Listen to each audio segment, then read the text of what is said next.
Simon, if you just explain some of the details that have gone into this Grand Tour.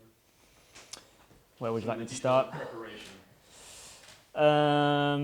So I'll go back to Catalonia. I did Catalonia.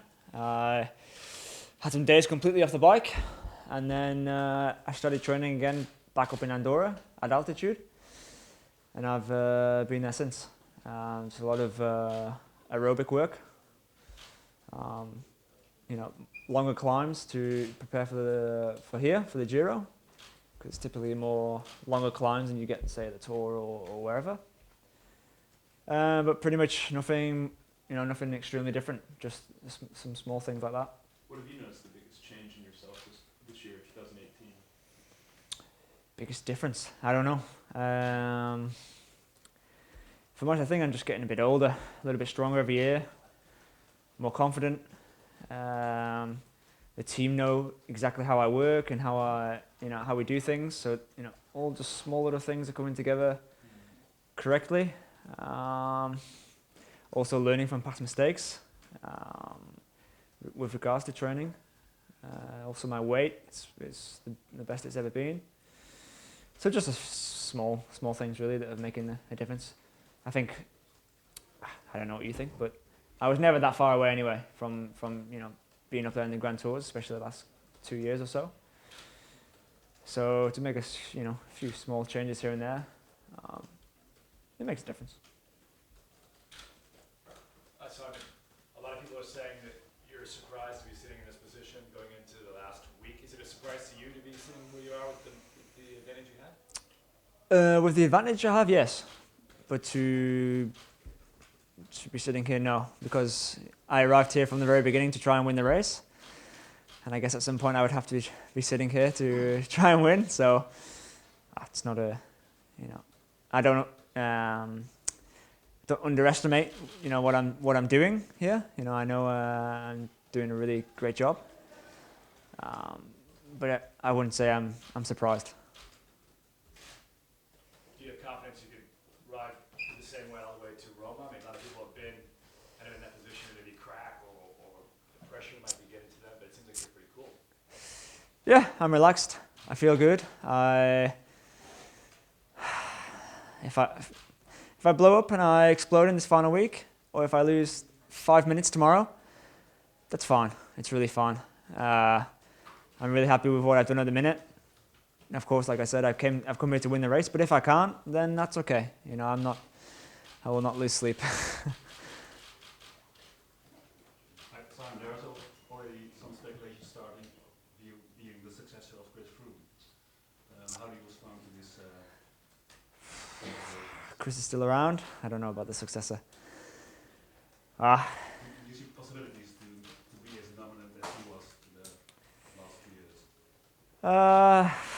We'll see how tomorrow goes. For that to for me to really comment on that, I don't know. It's a long way to go yet. I'm still young, or youngish. I'm going to be older now, ripe age of 25. So no, we'll see. I don't know if, Do you think you will be able to ride a time trial ever like he or Tom are doing? No. So that makes being a successor maybe impossible? Or? Yeah, maybe. And I'm okay with that. That's okay. So you? Huh? You would say? No, it's okay if I'm not the successor. It's really fine. I'm happy with how I race and the results I have are really okay. I don't, I want to be the best I can be, and if this is the max, then that's okay. Simon, ciao. This season, Giro certainly main goal, but you was already competitive in races as Paris-Nice or Catalonia. Is something that you want, that you like to be competitive also in races, before your main races, and if it's something that helps to be competitive before, to be competitive also here? Well, I like to race. I really enjoy racing. This is why I'm here, because I don't think anybody likes to train. Really, I'm a racer. I like to race. If it was up to me, I would race even more. But Whitey is always holding me back. But that's okay. That's good for, otherwise I'd probably burn out a little bit too much. But, as for being competitive in those races, I think some of those were just a little bit of circumstance also. I won in Paris-Nice, but, the numbers weren't massive. It was a freezing cold day. I was overweight, so I was keeping a little bit warm.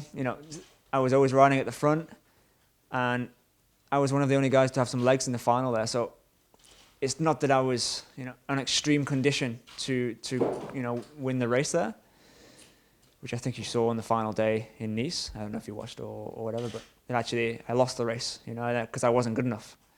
So, it looks good on paper, but actually my condition was not super. The goal has always been the Giro, so I've been working towards this slowly. And the fact not to compete in one-day races in this first part of the season, that's been a choice, I imagine. Why? A little bit of a choice, yes. For the Ardennes, it's a little bit different because I was staying at altitude. I just come at a bit of a wrong time. To be honest, I'm not actually a big fan of those races, just because, I just prefer the stage races. You look at my results, I never really win a race in a stage race until after maybe 5 or 6 stages into the race when everyone's tired. I never really win the first stage or the second stage. I win when people are tired. So that's also a reason why I don't avoid them, but I don't target them in the same way that I do the GC. You seem to be handling everything so well in the race and off race. I don't know if that's one of your secrets of the success so far, and also because you're handling it so well, are you able to appreciate the Giro and the emotions and the excitement that you're giving to people as well? I mean, you're getting a feel for the race. Yeah, I'm always quite relaxed. I think I guess maybe you guys see that as well. I don't really know what to say. I'm enjoying the race so far. I feel like the Italians have really, they've taken to me a little bit. I don't feel any, Have you taken to them as well? I think so, yeah, I think so. I've not raced that much in Italy, but I'm really enjoying my time here. The racing has suited me perfectly up to now. I hope to continue this in the final week here. And for now it's been really, really a great race. Simon, you make it look so easy. I mean, going for a break with 17 kilometers still to go. You gotta be brave. Yeah, a little bit is poker face. You don't see that I'm almost at 200 heart rate when I'm attacking and riding and trying to ride away from these guys. Because I try not to give away too much. So that's a little bit, poker face. But like I said from the beginning, the whole reason I'm attacking is because I need time. I need the time before tomorrow. And I don't know if it's going to be enough, but we'll see. I need the time, so. And how much time do you think you can afford to lose tomorrow to push the training? I don't know. I'll do the best I can. I'm expecting to lose a lot, which is why I've been so aggressive to try and gain time. I don't know the figure. You guys will know more than me. What about your main opponent for the TT tomorrow and for the GC from here to Rome? I think it's Tom, because he's the guy who's going to take the most time out of me tomorrow. The other guys are also very strong in the TT. Especially Thibaut Pinot. He's good on his day. Also, Pozzovivo is also very, he's no slouch in the TT. So, I could be, from how I look at it, I'm probably one of the weaker time trialers here of the GC guys. So I'm expecting to lose some time, but I knew that from before we started the race. So that's okay. Thank you. Simon, when you do altitude, normally you do altitude only in Andorra, or? I've changed locations many times in the past. Sometimes Sierra Nevada, Font Remo a few times. but mainly Andorra. Because I live there anyway, so I have everything there. You know, I have both bikes, my TT bike and my road bike there. I have all my equipment to prepare properly, and it just makes it much easier. Do you have a special climb that you like near Andorra more than the others to test or, I mean, to simply to train? Well, anywhere in Andorra is extremely difficult. There is no single flat road anywhere. I don't know if you guys have been there, but it's really a difficult place to train. For me, it's one of the hardest places to ride a bike, which I think is also a great benefit, not just for the altitude, of course, but just training, you know, riding hard. Because before I moved there, I was obviously living in Girona. You know, at the time, you think it's quite difficult to return there. Andorra is a completely different level. So there is a special climb more than the others? No, there's many climbs there. For me, it's a very beautiful place to ride, but I don't like to do the tests and these sort of things before races anyway. I just concentrate on training properly. And Simon, you just said you're probably one of the worst time trialists from the GC, but it wasn't the case in Jerusalem. Was that a function of the parcours over there, or is it maybe possible that you're in such a good shape that you maybe surprise yourself in the time trial? a bit of both, I think. You know, it's a much more difficult course than we expected.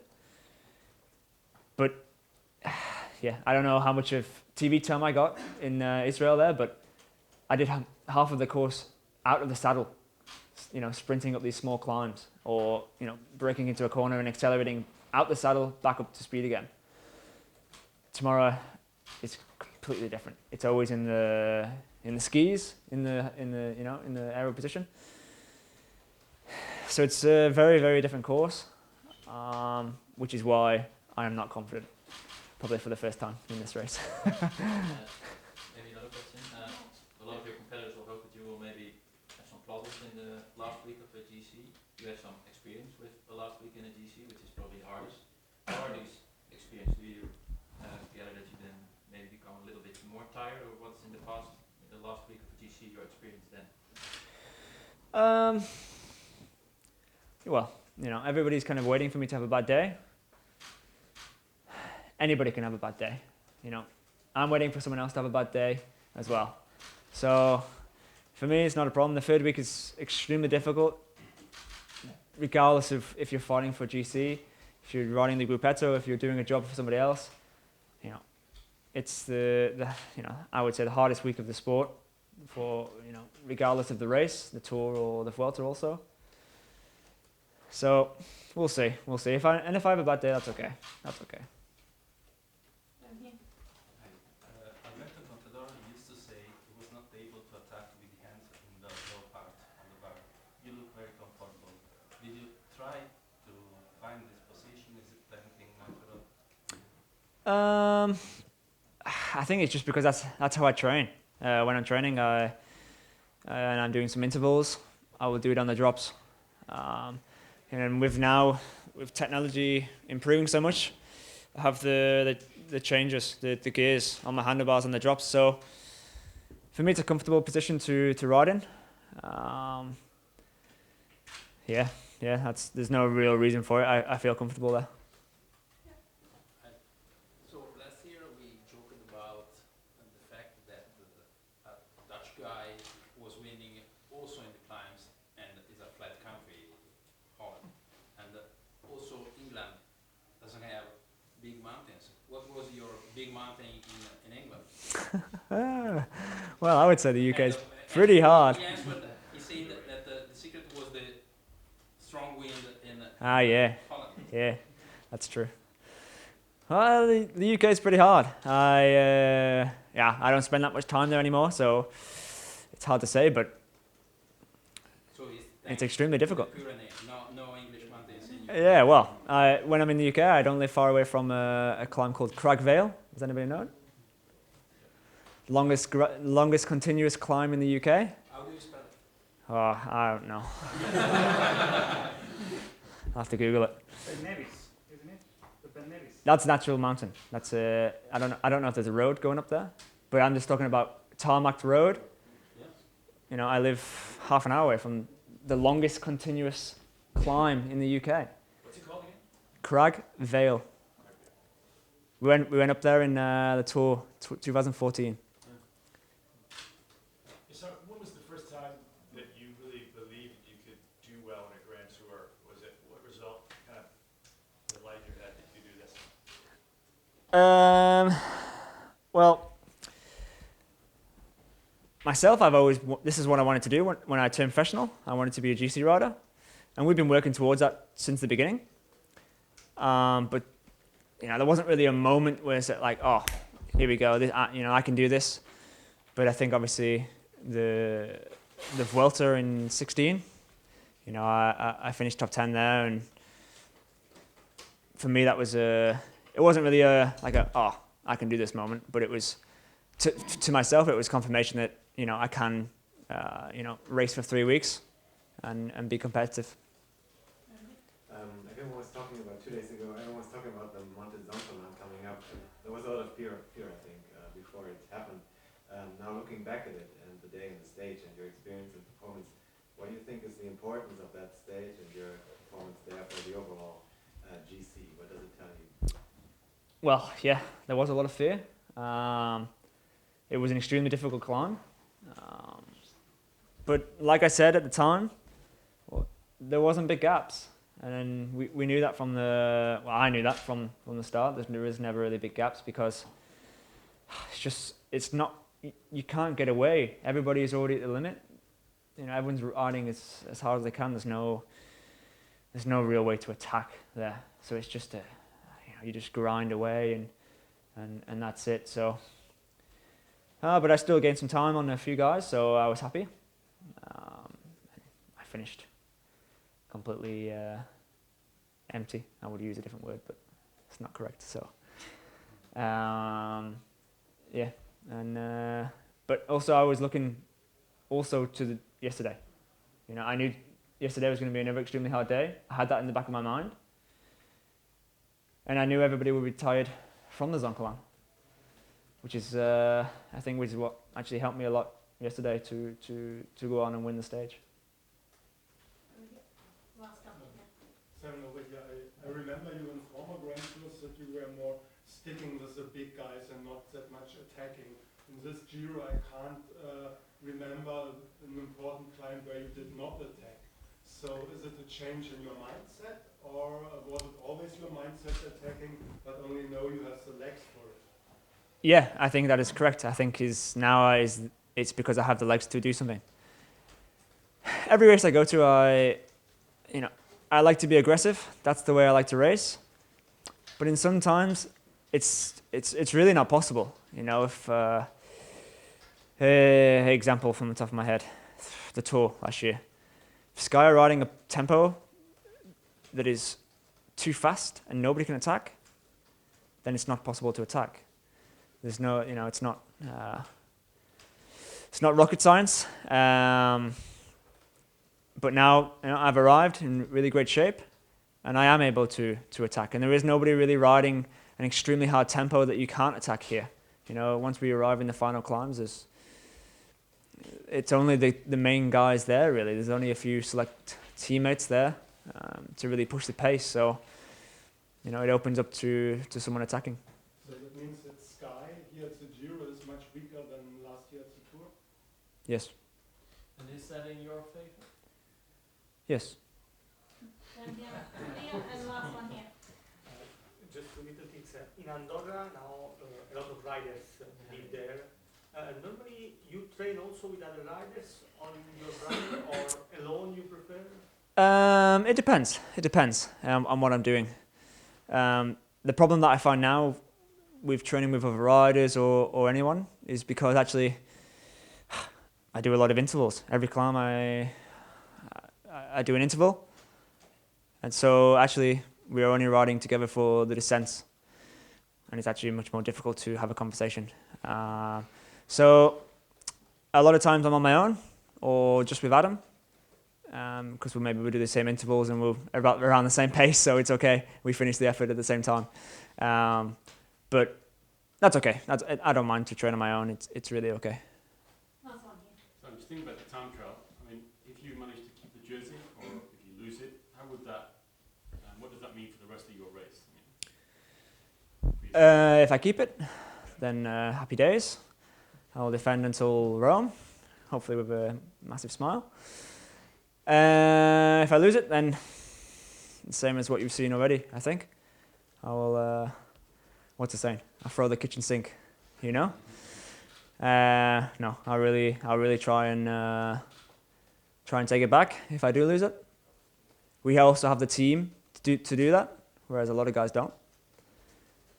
So it will be interesting, but I would prefer not to lose it. So we'll see. Simon, could be the next Grand Tour you ride together with Adam? I don't know. I'm not planning that far yet. Thanks, Ross. Thank you, guys. Thank you.